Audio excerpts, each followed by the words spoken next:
नाना पटोले बोलत आहेत. आठवड्यामध्ये त्याचा निर्णय आम्ही करू. आपण कर्णधार म्हणून वर्ल्ड कप उंचावण्याला आवडेल का या सगळ्या ह्याच्यात? बिलकुल बिलकुल, का नाही. आपलं वर्ल्ड कप हा आमच्या देशाची शान असते, खेळाडूंचा आणि देशाचाही मान असतो. त्यामुळे वर्ल्ड कप हा आमच्या देशाला कायम मिळत राहावा हे स्वप्न तर आम्ही पण बघितलं पाहिजे आणि त्यासाठी कृती पण केली पाहिजे. हो, रवींद्र वायकरांना क्लीनशीट दिलेली आणि त्या क्लीनशीटमध्ये असं म्हटलं की मुंबई महानगरपालिकेकडून गैरसमजातून ही तक्रार दाखल झाली. इतकं मोठा प्रकरण आणि गैरसमजातून ही तक्रार आता म्हटलं असं आहे. वायकरांनी ज्यावेळेस ते लोकसभेचे उमेदवार झाले त्यावेळेसच त्यांनी या प्रश्नाचं उत्तर दिलेलं आहे. यामुळे मला असं वाटतं की मोदी सरकारच्या बद्दल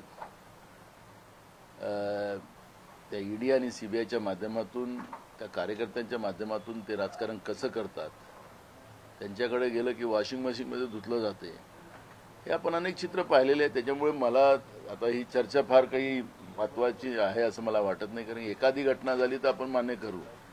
भ्रष्ट लोकांचा सरदार आज देशामध्ये कोण असेल तर नरेंद्र मोदी आहे. हे आता देशातल्या लोकांना कळलेलं आहे. त्यामुळे मला असं वाटतं की वायकरांचा प्रश्न हा फार आता घेऊन चालावा असं मला वाटत नाही. तुम्ही आज दीक्षाभूमीला भेट देणार आहे. दीक्षाभूमी प्रकरणाला घेऊन काँग्रेसची काय भूमिका आहे? आम्ही त्या दिवशी पण भूमिका मांडली की आखरी लोकभावना दीक्षाभूमीला मोठ्या प्रमाणात जोडलेल्या, करोडो लोकांच्या जोडलेल्या. समजा तिथं सरकार एखादा स्ट्रक्चर असं करत असेल आणि त्या आस्थेलाच धक्का लागत असेल तर त्याला विरोध होणारच आहे.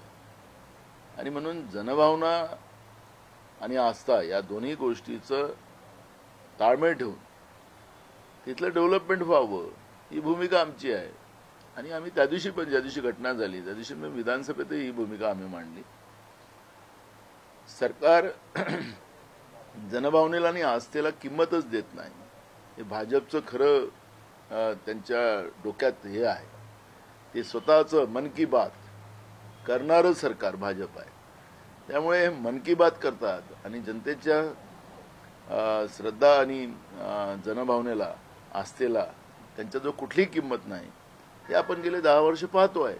त्याचाच परिणाम परवा ज्या घटना दीक्षाभूमीवर झाल्या त्याचाच परिणाम आहे. काल मुख्यमंत्री म्हटले की जयसूर्यानं जशी कॅच घेतली आणि साऊथ आफ्रिका संघाला बाहेर पाडलं, तसंच 1-2 वर्षापूर्वी मी 54 खेळाडू बाहेर घेऊन गेलो आणि विकेट घेतली.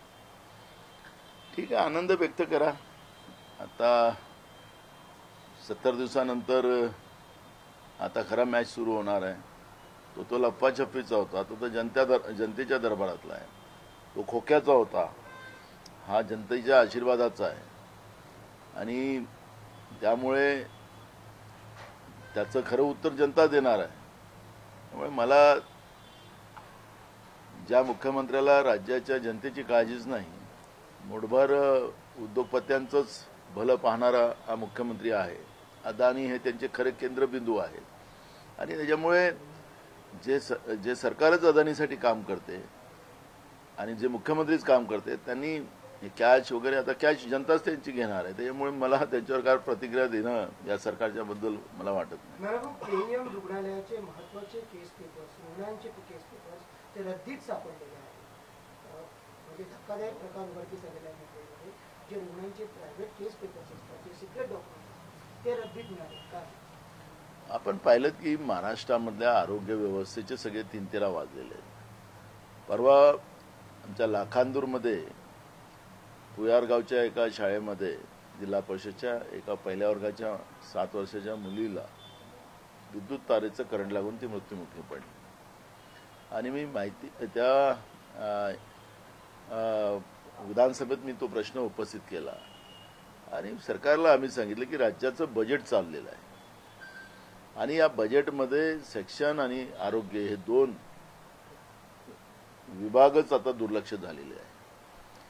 शाळा सगळ्या संपलेल्या आहेत. शासकीय शाळांची अनास्था महाराष्ट्रात आपण पाहतोच आहे. तसंच आरोग्याच्या व्यवस्थेमध्ये सुद्धा भयानक आहे की लोक सरळ जातात आणि आडवी येऊन बाहेर निघतात, अशी परिस्थिती महाराष्ट्रामध्ये आहे. डॉक्टर्स नाही, टेक्निशियन नाही, मशिनरी घेणं कन्स्ट्रक्शन करणं, त्याच्यामधला मलिंदा खाणं हे सरकारचं काम आहे. स्ट्रक्चर उभं आहे, मशिनरीज आहेत, पण त्याला चालवणारी लोक नाही, डॉक्टर्स नाही, नर्सेस नाही. अशी परिस्थिती महाराष्ट्रामध्ये आहे आणि सरकार सांगते की आम्ही 1,00,000 पदं भरली. त्यांना आम्ही सरकारला विचारतो की किती लाख पदं खाली आहेत, ते बोलायला सरकार तयार आणि आम्ही सगळे भरू. ते आता मला एक सांगा की आता राहिलं किती वेळ? 2 महिन्यानंतर आचारसंहिता लागेल. मग आचारसंहिता लागली की झालं. 2014 ते 19चा काळ आपण फडणवीस सरकारचा पाहिला तर त्यावेळेस आपण पाहिलं की कोणता जम्मो भरती कोणती मेगा भरती करायला निघाले होते. नुसत्या ॲडव्हर्टाईज द्यायचे, पोरांना ऑनलाईन पैसे भरायला लावायचे आणि मग काही ना काही कारणं सांगून पेपर लीक करायचा. मला आता सरकारला आम्ही परवा पण सांगितलं की तुम्ही जसं आता 10 वर्षाची सजा आणि 1 कोटी रुपयाचं दंड असं पेपर लीकच्या ह्याच्यामध्ये आहे. महाराष्ट्राच्या सरकारने आतापर्यंत पेपर लीक केलेत, यांच्यावरही त्या पद्धतीचा दंड व्हायला पाहिजे ना. आम्ही सरकारला सांगितलं की राज्य सरकारने सुद्धा कायदा करा ना.